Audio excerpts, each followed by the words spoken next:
I've been volunteering with CreativeMornings since I think 2017, and I've wanted to do an event in the castle all that time, so we're really excited to be here. And massive thanks to Cardiff Council and Cardiff Music City Festival for helping us create this amazing venue. So we're not the only Creative Mornings chapter. We have over 200 all over the world, and each month, each chapter has the same theme. And this theme is reflection, which was chosen by the Oklahoma City chapter. And this illustration was done by D.T. Hines, who has written a little reflection upon reflection. Just like an echo is a reflection of sound, and how a camera lens focuses reflected lights to form a photograph, our subconscious reflects our experiences to form our beliefs. Reflection turns our traumas and triumph into lesson. It's how we create a vision for a brighter future. And Mark today is going to be reflecting upon his career so far, and he has a top secret project which is related to reflection, which you'll get to hear about today. Great. Thank you very much to our sponsors who helped make this happen, Adobe, Creative Collective, and specifically this month, Cardiff Music City Festival, who are running events all throughout the rest of this month and next month. And I've got Kieran here, who is the music officer for the council, who's going to give a quick talk about the festival and what's going on. Thank you very much. I've been considering great moments for memory, and so we're so thrilled to have these guys with us, hosting an event here on the second day of the festival.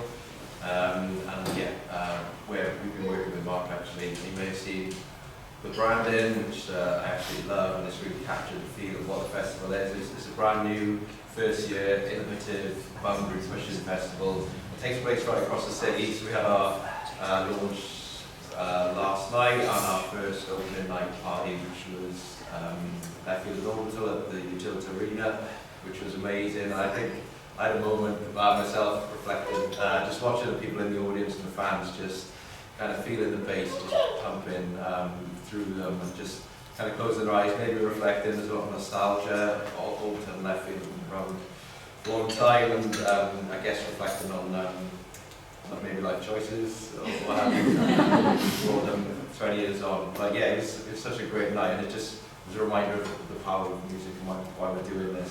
But do take a look at the programme. It's an ambitious one. It's bringing in tonight at Wills Millennium Centre, bringing in soon, which most of you probably heard of, which takes place in a couple of weeks. And then we've got pop-up gigs. We've got loads of important grassroots gigs at different venues, from Woodland Street right across town over to Cult VR on North Road, which is itself a boundary pushing establishment for the Dome. There's loads of cool stuff happening there. Tramshare, there's a Welcome to Wales event featuring lots of Wales mobile acts, so I'm particularly excited about that. We've got Kneecap coming to town. Kino Palladino is doing a homecoming show. He's going to be doing a Q&A with Hugh Stevens. So yeah, there's so many things. We just wanted to, there's a lot to take in, and we challenged Mark, I think, with how much we wanted to fit on one post, but he's come through, and we've loved the way we're doing it. And High Contrast actually is doing an immersive event today at the Atrium, which is free. Should anyone want to attend that, just head to our website and register. So yeah, take a look, do come and check out some new stuff. There's loads of local artists, international talent. Miss Lauren Hill is coming into town to see us as well, and Fugees. So yeah, have a great morning, and thanks for having me.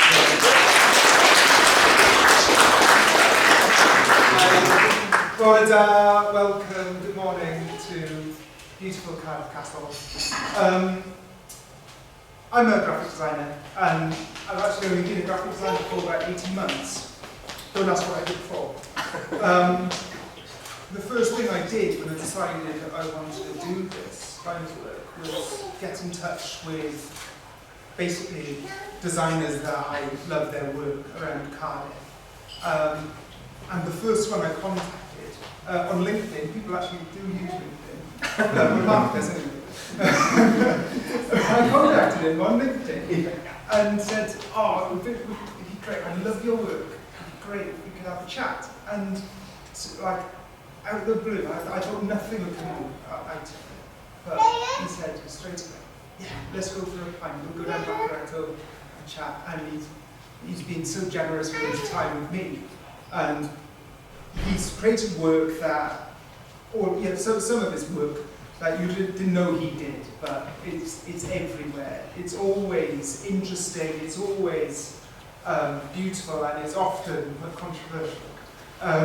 But it's an absolute pleasure for me and Creative Mornings to welcome Mark here. We're going to have a bit of a Q&A, and I can't wait to hear more about his process and methods and the story of his design.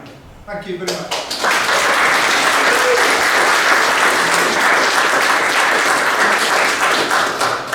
Morning all, you all right? All right, I'm really nervous. I never do public speaking, so bear with me. Be kind. I've made all my notes, so I don't get brain fog and forget everything. We're expecting some questions at the end. I'll put some questions to the audience. But go easy on him. I'm going to start with an easy one. You didn't have formal art school training, so what was your introduction to design? This is the I get asked this a lot, and I find it's like old men talking about punk rock is really tedious, but it's there you go. So there's some proof there of.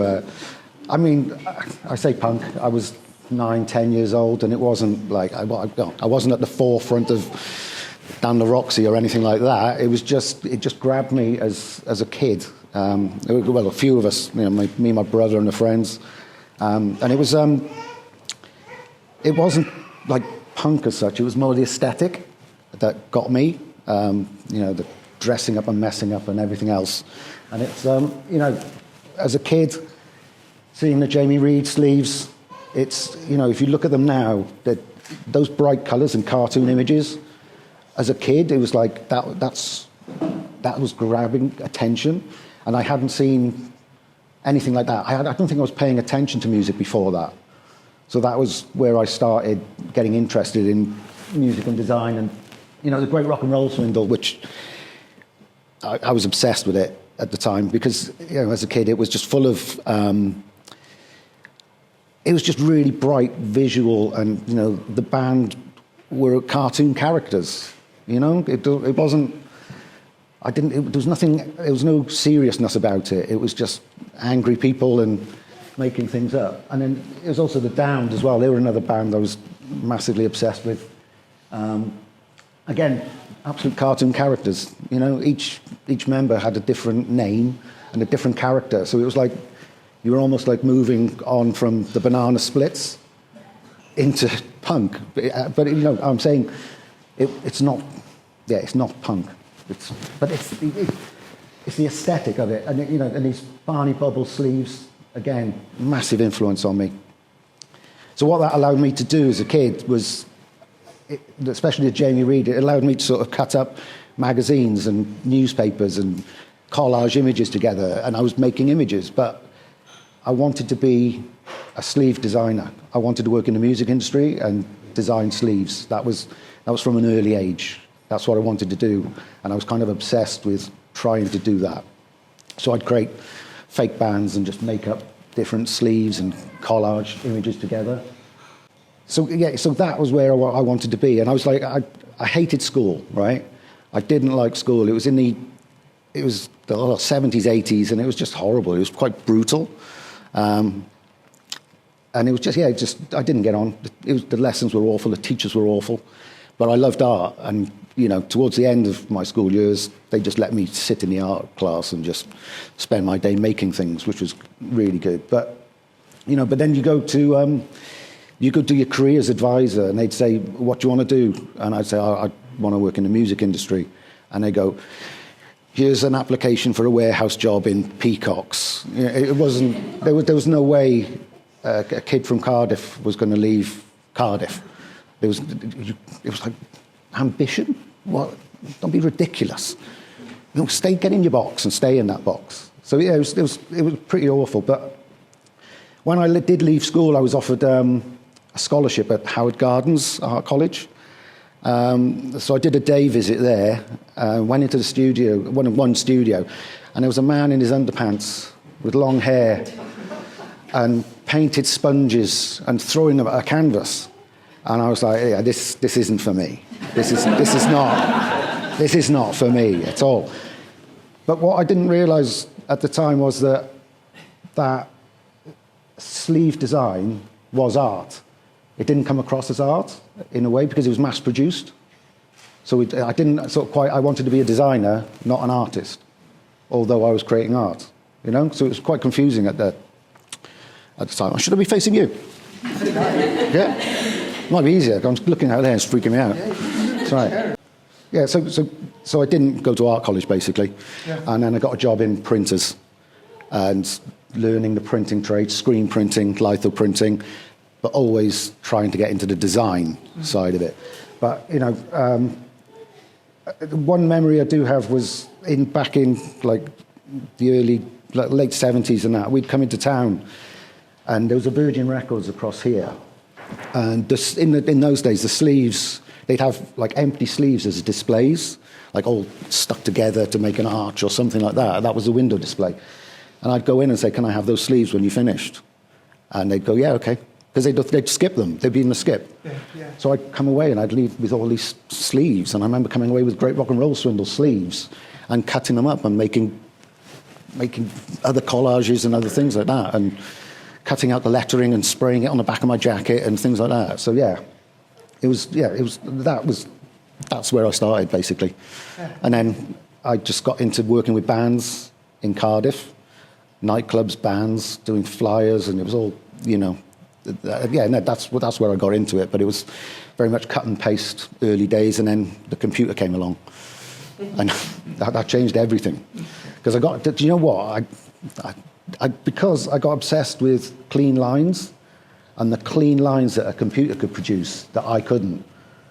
And it completely changed the way I work. And I slightly regret it, because I don't do that anymore, you know? Because it's like the computer's changed everything when it's like, you know, I can't get a clean line, you know, it's hard, yeah. But anyway, yeah, that's what I'm waffling now, sorry. No. Ignore me a minute. I'm king of waffling. You're known for collaborating with bands and musicians, as you said. Most notably, Griff Rhys. Do you have like an approach or method for collaborating with musicians? The process usually starts, like you get commissioned to do a project. Like I've worked with Griff for 25 years now, but there's always, when you work with an artist or a band, there's always an album title. And they've always got some idea of a theme. Well, some do, some don't.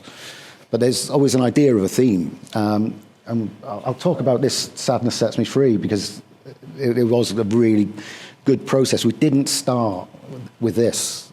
It was nowhere near this, because I wanted to go, because the last two sleeves we did were illustrated. So I wanted to do some photography.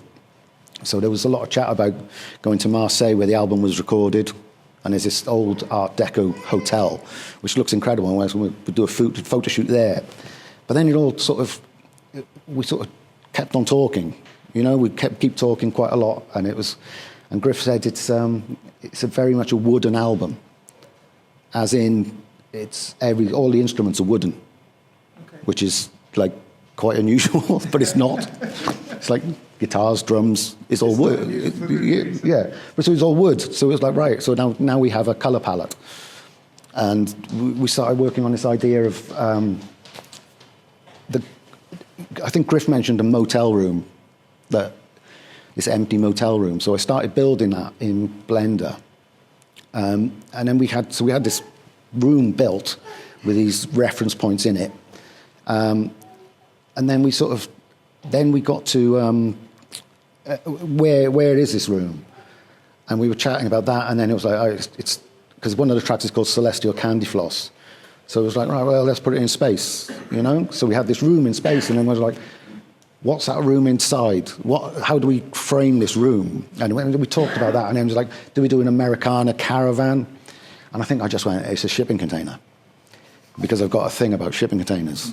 So we put it inside a shipping container, you know, and then we have this shipping container floating in space.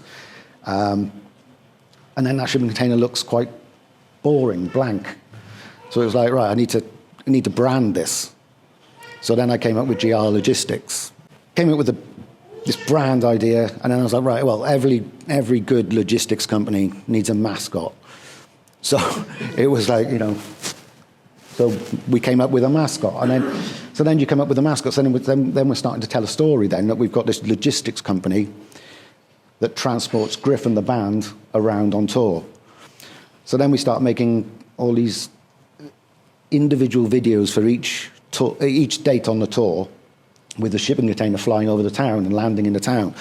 So you started all this whole story that's happening now, and then the bands are all wearing GR Logistics outfits, and there's hats and all the merchandise to go with it, but it doesn't exist. We just made it up, and you know, I think that's what we do. It's just, you know, it's a creative process, but it's fun. It's real fun. It's like, I think that's what it should be. And I think working in a creative industry is a privilege, and it should be fun. You know, I think we've definitely got to that point in our relationship where we can just throw ideas around and have fun. And it's always about pushing boundaries as well. Like with the packaging, you know, it's like, well, we want the doors to open like a shipping container then. Yeah. You know, so you've got the doors open like a shipping container. So it's all, you know, it's all about telling stories and, you know, how far you can push something.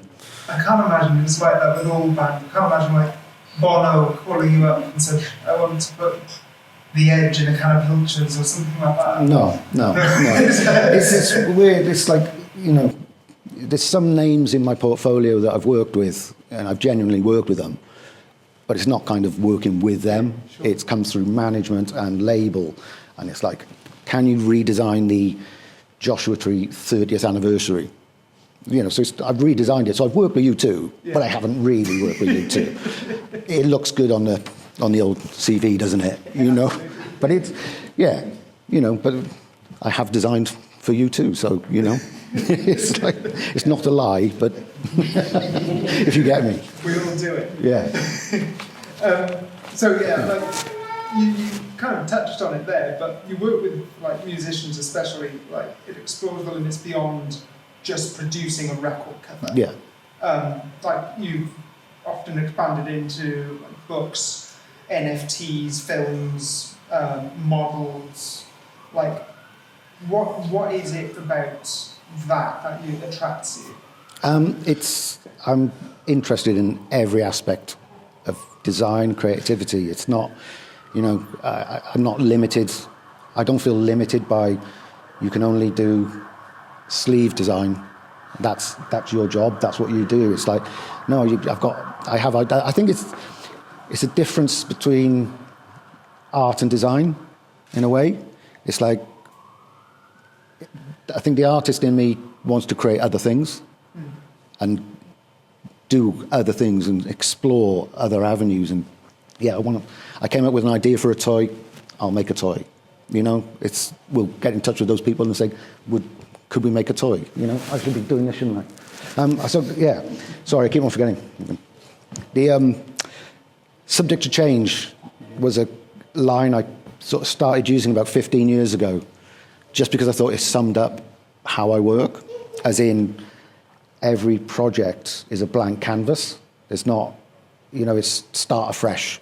Let's think about it. What can we do new? You know, so it's not nothing flow. It's like not. I don't think I have a style as such. Sure. You know, and I think it's. I mean, I overthink everything, and I put like, you know, all my time into projects, and I get it right. And I've got lists and lists of things that I don't know how to quite execute, but it will come. You know, it'll come around, and I'll go, right, this is an idea. How am I going to execute it? And that's I think that's the difference. Is that sometimes waiting for the right client? No, whether it's a client or whether it's a personal piece, it's not. I'm not pre-preparing for a client. A client will come usually with a brief, and you start afresh with that and move forward. But I mean, this is my personal work that I'm creating things. Can you do this again? You know, it's like I've created these are some characters, and the wage wallet I did is basically that goes back to my teenage years working in the screen printers, and I'd get a paper wage packet with my wages in it, and that would stay in my back pocket all week until the next Friday when I get a new one, and then or it ran out. It usually ran out, but yeah. So then I wanted to create one out of leather because it was like, that was the best wallet I ever had. So then I found a factory in Dalston, and they handmade these leather wallets for me. But as I was travelling to Dalston, I mean, probably 15 years ago, it wasn't Dalston as it is now. And as I'd get out the train, there was just fried chicken bones everywhere. Every time I went to visit the factory, there was just fried chicken bones. So then I came up with Dalston fried chicken, this dead-eyed fried chicken character. So it was, you know, so just those little trips inspire you in different ways. I've got a dark sense of humour, but yeah. So yeah, and you know, 99% of shit is so that goes back to that punk thing where it's based on a Sid Vicious quote. It's got the Jamie Reed star, and then Mickey Mouse's arms and legs. So it's just this thing. It's just like 99% is shit, you know. So it just goes back to that, you know. So the references are still coming through, even from that way back. Yeah, I mean, 70s. that whole thing just had such an impact on me. You know, Malcolm McLaren was a genius. I think, you know, he was like, even I don't know if anyone knows the Great Rock and Roll Song, but there's lessons within that and how to build a band and marketing and things. And it's like, it's genius. It really is really interesting. I mean, he's a very I said it, a genius. Yeah, and I still get excited about the next project. You know, it's not that excitement doesn't drop off. You know, it's not like I'm getting on. You know, I cashed in a pension recently. You know, I know I don't look it, right? But yeah, I did. It was an early one. but yeah, no, you know, but I'm still excited by art and design and projects and what's next. What can we do? You know, and exploring other ideas and. You know, and also these days you can do everything. Yeah. You know, you've got access to it. I mean, it's become so much easier in the last few years. Even so, like where you can, I've got a camera. I will film a video. You know, with Griff, I will direct and film the video, and I will edit the video because I want to do everything. And I'm not the best director of people. You know, I can't get out of my head exactly what I want. I find that very hard because so I have to do everything myself. I'm not a control freak, but I probably am. You know, I'm trying to be nice about it, but yeah, I'm not. I'm not. I don't get cross and tell people off and start shouting and screaming. I'm not like that. It's just I know what I want, and no one else can get what I want. You know, and I've worked with people and I've tried to sort of explain what I want to do, and it just doesn't work. It just doesn't. They lose you at the shipping container. Yeah, but I mean, even typography, and it's like, why would you do that? You know, I'm like, man, tighten that up. You know, but yeah. Anyway, I'm going on. Oh, there you are. There's some other things. The middle one is Large Don, as I called him. It's through a Joe Goddard video, and that was a really interesting idea of a girl having a few too many drinks, buying a kebab, getting a taxi, and then the kebab starts singing to her, and it's singing this really beautiful song, and she's like giggling and laughing and falling in love with the kebab, and then sadly she gets out of the car and trips and drops it on the floor. So that's a sad ending when the kebab dies, and she goes home hungry. So, That's a challenge. yeah. Sorry, I got asked to do NFTs like a few years ago, and he was like, "Oh, yeah, okay, it's an image. I don't understand NFTs," and yeah, we did it, but it all dropped off pretty quickly. Yeah. And it was like, "Oh, you're going to," we were working on one project with an American company, and it was like, "Hey, yeah, man, we're going to be millionaires," and it was like. And then 2 weeks later, it all just dropped off and they disappeared. And it was like, I said, how? I kept on going, how are we going to be millionaires? You know what I mean? It was like, and they never explained. They never once came back and went, oh, because we'll sell it for this and this and this. And it was like, I just don't get it. I don't understand it. So Snake oil. yeah, basically, yeah. Oh, yeah, there's some other things, but yeah. The Abbey Road logo, for 90 years, I've worked with Abbey Road for a long time. I did their rebranding and visual language a few years ago, and then they asked me to do the 90th logo. And I'm going to say this, but arrogantly, I got it in one. So, yeah, it was a hit. I presented it, and I said, look, you've got the doors. The steps outside represent the zebra crossing. The circle is like a vinyl with the vinyl lines, but there are also sound waves coming out of the studio. So I just presented that, and they were like, yeah, fine, that's it. You've done it. That's it. I'm being a bit big-headed, but yeah. I nailed it in one. That was a good day. So we're doing this talk in collaboration with, I've got to get this right, Cardiff Music City Festival, not Cardiff City Music Festival. And you've been doing the branding, yes, and all the posters and stuff. Can you just explain a bit about how you approached that? I approached it again as a blank canvas, completely blank. I was working with Ruth and Kieran on this. Ruth took some convincing. Sorry. But the idea was, right, so the idea was that I wanted to create something like, there's a thing within design that bugs me, and it's following trends. That I don't do that. I start fresh, that's it, back again, subject to change. Just do something different. So I started looking at Cardiff as a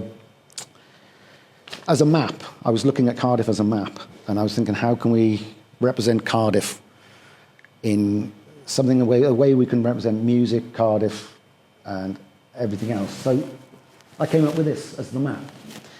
So this is actually a map of Cardiff, and the idea is that, but the animation merges and it all comes together. So it's the idea that the city is coming together as one, and it's so every area, all the areas are represented. I'll just show. So that's the map there, and it's also based on a halftone pattern, which I'd love a halftone. And you can see up there in the top right corner. Yeah. But then the halftone, then that going back again, that goes back to that old punk reference of the screen printing and halftones, and I think that the halftone thing is still there. Yeah, hasn't gone away. No, it hasn't. But yeah, so that's the idea behind it anyway. So. Keeping with sort of logos, in 2014, yeah, you designed a logo for a chicken shop. I did. Which was then banned by Newport City Council. And I want to know, how on earth did you get that signed off by the client? Well, it wasn't a client as such. It was a friend of a friend. Right. So it wasn't going into an agency or a client and saying, presenting this. I mean, we sat in a pub and I showed them, and they were like, what? They laughed. They were like, what the fuck have you done? And they were like a bit, I think you might have gone a bit too far with this one. But I was like, no, this is it. This is the brand. Trust me. And it was like, so when you work on brands, like I said with the Abbey Road one, you work coming up with an idea. I come up with a backstory as well. So it's not just here's your logo, off you go. It's like here's your logo. This is what we're going to do with it, and this is how we're going to animate it. This is how we're going to exploit it. How we're going to get noticed. You know, so I sort of think in a marketing terms as well, not just, that's a nice logo. It's like, you have a story. So they went out and they did a food festival in West Wales somewhere, and someone complained about it and said they thought it was disgusting, and they didn't want their daughter looking at that. And it's like, well, your daughter's not going to understand that. Well, she shouldn't. You know, I don't want my 9-year-old daughter. You're like, yeah, you shouldn't know what that is. Don't worry about it. But anyway, but it all kicked off. I mean, newspapers got hold of it. The national media got hold of it. It really did go viral. I mean, there was people on YouTube talking about it. It was on the news, and it just, for me, it was one of those. This is fantastic. This is like that. This is. You know, you could not pay for that kind of exposure. You know, it was like, you know, you're talking millions. You know, you can't pay for that exposure, and it still goes on today. You know, 10 years on, and it's still going on today. You still get messages and people going, love this logo, and it's been copied and ripped off in Russia, Thailand, China. You know, it gets copied, and you know, we're not going to do anything about it. You can't. But yeah, it's one of those, like, you know, it's the guys, when it did kick off, the guys got a bit nervous, and they were like, "What do we do?" And I said, "I'll deal with it." And I just, you know, again, I'm going back to that whole punk attitude of going, all exposure is good exposure, and it's like, you know, whether that, how that carries across and what you do with it. And it was like, I just said, I connected the D and the B, the lowercase d and b, and turned it into a chicken. And I said, if you see that, that's what I see. Yeah, it's a chicken. It's just a chicken. But that's the process. I mean, literally, I was stood in my studio. I scribbled down on a Post-it note the lowercase d and b, looped them, and then I was like, yeah, it does look like what it does look like. There's kids here. I'm not going to go into what it looks like, but we know what it looks like. A chicken. Yeah, a chicken. Yeah, but it's so then I was like, this could work in every way, which it did, and they were really nervous about it. And and I had BuzzFeed and newspapers messaging me, and they were like, "Can we call you?" And I was like, "No, you're not calling me. I'll do everything in writing." Yeah. So everything was done, and I just wrote one statement, and about looping the D and the B is unintentional, and that was it.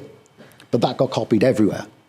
So it was, I think, so I was just manipulating the media, which was just, you know, which is just good fun, because they believe anything now. They don't question things. They didn't question what this was, what brand this was, and it's just a little truck in Cardiff.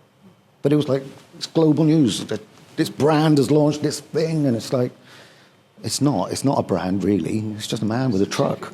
Yeah. But now it's grown, and it's, you know, there's about 6 or 7 outlets in Cardiff and Bristol, so it's going really well. Not in Newport, no. They didn't like it there. No, they didn't like it at all. Yeah, so that's how that worked. But we did something after that with Ruth again and the council, where we were launching the art festival, and and what was it? What was the art festival called? Cardiff Contemporary. Yeah. Contemporary. Okay. Yeah, but it was. I came up with the idea of. Do you know the Golden Record? The Golden Record that was sent into space in the 70s. Did I? No. Oh, sorry. Ignore what I just said. I'm going, well, no, I forgot something, that's all. Right, so anyway, this year, I've got subject to change, but then I realised that I wanted, what do I do? And this was become like my manifesto going forward, and it's like the idea of creating something, agitate, collaborate. And it's the way of working. Again, it's like, create something and then make that happen. And, you know, if it upsets people, that's fine. You know, that's what you should, well, that's what I want to do, and not intentionally upset people, but it's, you know, It's that a bit of spirit, isn't it? It's definitely punk, isn't it? Yeah, That definitely. You want to ruffle a few feathers. Yeah, exactly. On the way. Yeah, cause a stir, you know.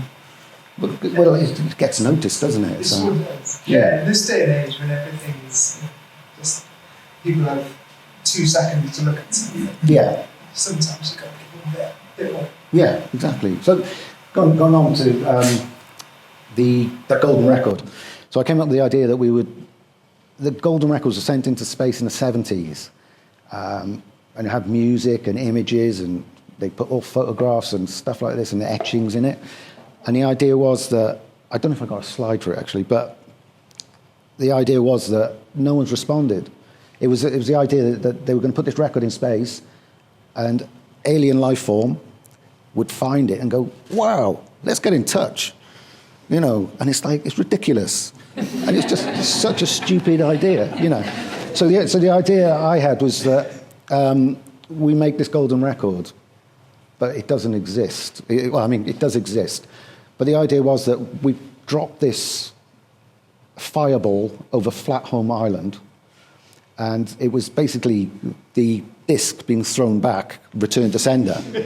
Like, fuck that, we don't want to be... Sorry, well, we don't want to be part of this world. It's what humanity has done is appalling, right? It's not good. So yeah, that was the idea. But then again, so we went to Penarth. I filmed over Flatholm from Penarth, sent that to Bait Studio, and said, drop a fireball coming down. They did that. The next evening after, at exactly the same time, I posted on Twitter, did anyone just see that?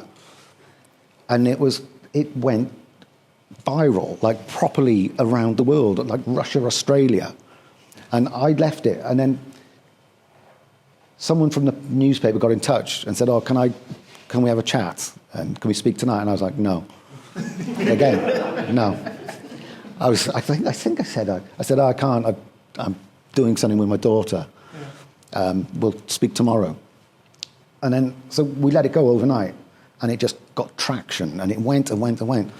And then and then we revealed that it was part of the exhibition, and it was fake, basically. So what happened was the media picked it up and reported on this. I mean, it was in every newspaper, on the TV and everything. And we just let it run. And then the day after, we released a press release saying, this is the reason we did this, with an artist statement saying it's return to sender. But people didn't believe it. People didn't believe it was fake. People were going, no. Yeah, we saw it. People were saying they saw it. And it didn't. I'll guarantee it didn't happen. But people were saying, no, it's real. Yeah. And it was like, no, it didn't happen. But, you know, and funnily enough, the Sun, they got a bit annoyed and said, we're not going to feature this. And it was like, amazing. The Sun not exposing a lie. It's like, it's strange, isn't it? Why wouldn't you do that? You know? But I did the same again with the Nigel Farage plate. I don't know how much of my work you've seen, and I didn't put it on this slide thing, but I did a Nigel Farage plate. I don't know if you remember his plane crash, and it was commemorating the anniversary of the day Nigel Farage nearly died. And it was a collage of Nigel Farage and this accident. And I put it on a plate. Again, completely fake. But we put it out. Yeah. And the papers just went for it again. And this is disgusting. And what did they... Oh, they called me a dribbling working class hero. No, they referred to me as the dribbling classes, and UKIP got involved, and he's done more for this country than that boy has, or whatever. And it was, but it was fantastic. Is that your new motto? Yes.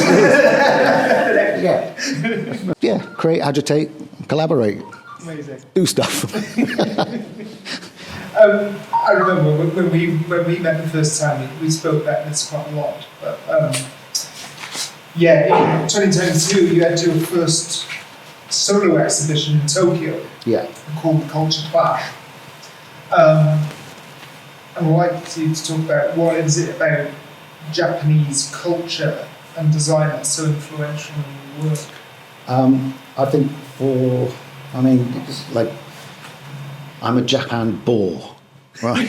It's like, shut up about Japan. But I'll tell you all about Japan. If I've told you before, sorry. Anyway, my family will be, yeah. Anyway, no, right. So Japan is stunning as a country. I love the culture. They embrace creativity to the next level. The people are generous, polite, beautiful. But it's like, I think anyone creative would fall in love with Japan and Tokyo because everything is beautiful. Like the packaging, but everything is beautiful and it's just stunning, you know? Yeah. And there's no ego either. You know, I've met some absolute like heroes and legends, and we've become friends. There's no ego. You can sit there and having a meal with like this guy, and you're going, "Holy shit, it's this guy." But there's no ego, and you're just getting on, just chatting back and forth. You know, yeah. And I just love that about it. You know, it's not they embrace things and let's work together, let's do things, and they introduce you to the next person and the next person, and you don't seem to have that in this country. You know, or in Europe, it's like, oh, no. More guarded. Yeah, that's mine. Stay away. But over there, it's just like, you need to meet this guy. You need to meet this guy. Can I introduce you to this guy? And it's like, great. Yeah. And lady, not just guys. Sorry. But yeah, that's it. So, so I did the exhibition Culture Clash, because it was just, I did a lot of artwork. There was sort of a mix of my take on Japanese mascots and things like that. So there's Tanuki there with a taco, which I call Tokyo Tacos, because I went on a trip to Tokyo and they seemed to have just embraced tacos. Right. So we were just eating Kobe beef tacos. That was ridiculous, because we just wandered in to the Hilton in Roppongi and we saw a sign saying Kobe beef tacos. So we just wandered in, had a glass of wine, Kobe beef tacos, 80 quid.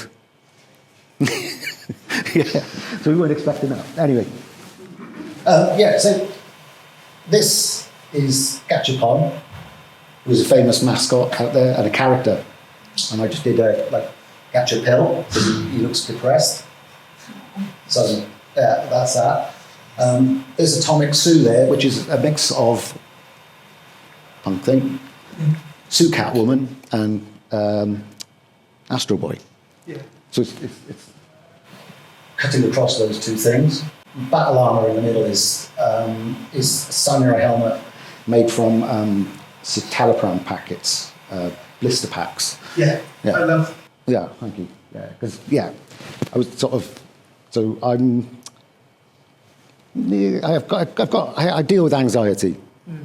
But it's like my brain goes too fast, right? So I take medication to slow me down. Mm-hmm. So just so I don't freak out like I used to, you know, like I get into a panic and everything, the world's going to collapse, but it's not, it's fine. So I'm on medication for that. So I used the packets, I kept the packets because I thought I'm going to do something with these, and then I just came out with this, make a helmet, it's battle armor. So it's one of those things that it allows you to continue with life as normal. Yeah. So it's just that's the thought process behind that. Yeah, wonderful. But hang on. So right, going back to attention to detail, a friend of ours recently sent over a packet of sweets, these lemon chews. Now, not only is the box beautiful, but I don't know if you can read it, but it says there's a clear wrapper on each sweet. So the clear wrapper is edible. So, I mean, but if you look at they're this big, they're tiny. But each one is individually wrapped. And I'm like, just why? Why? But it's so beautiful.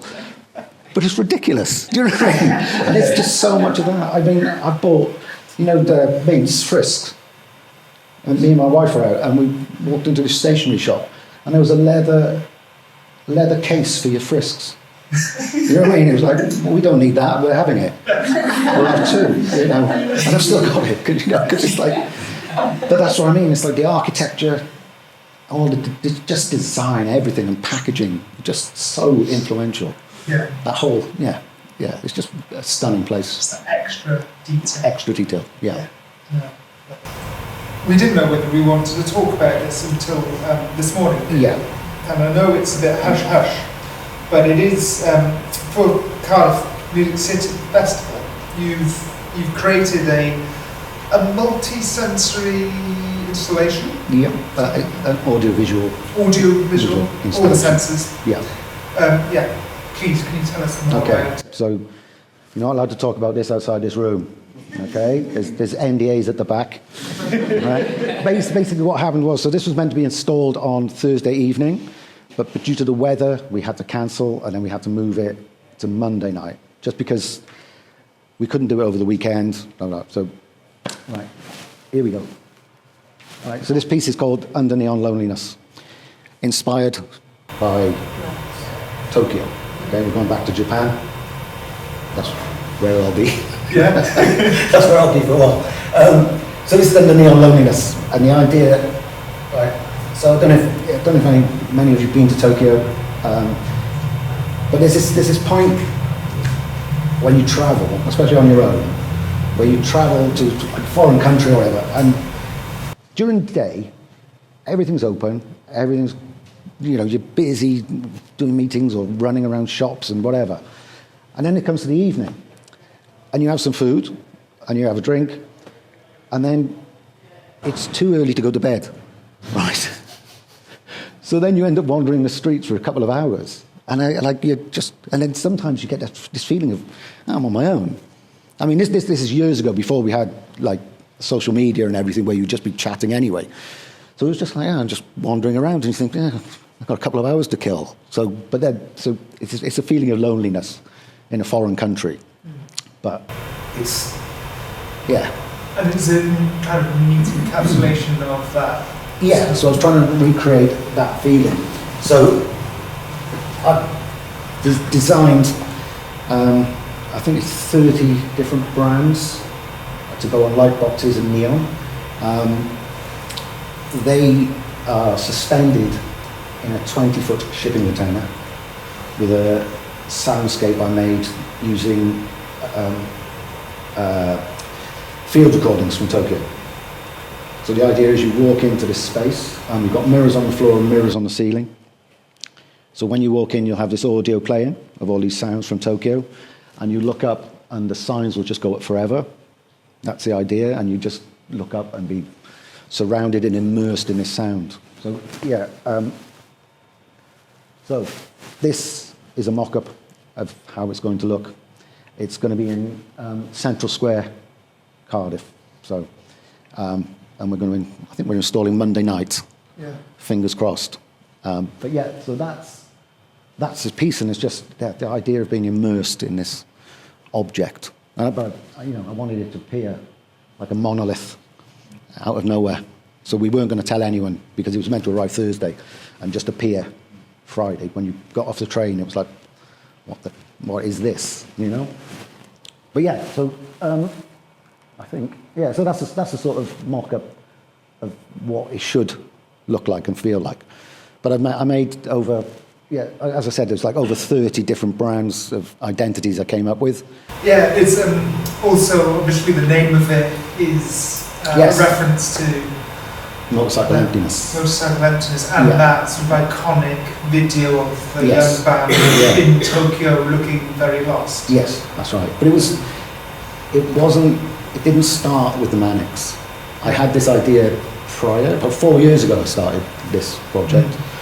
And the idea was, and I didn't know what to call it, and then I was just like, I was in Tokyo and I went, it's Under Neon Loneliness, why not? Yeah. It's obvious, Yeah, but it's perfect. yeah, but it was, it definitely, seeing those videos back then Yeah. was amazing. But you don't have James Dean Bradford screaming in your ears when you're in there. No, It's- we tried. Thank you so much, Mark. That's okay. I was just going to. Oh, Finish yes, on that. please. Just thought that was a good statement to finish on. As in, Absolutely. just do things, But it's like, it's like where did that idea come from? I don't know. It just comes up, doesn't it? And you go, Yeah. that's what I'd like to do. And then you start talking to people, and how do we do this? Yeah. Usually when I'm in the shower. Yeah. Mark, thank you so much for coming in and giving us your time so generously. It wasn't.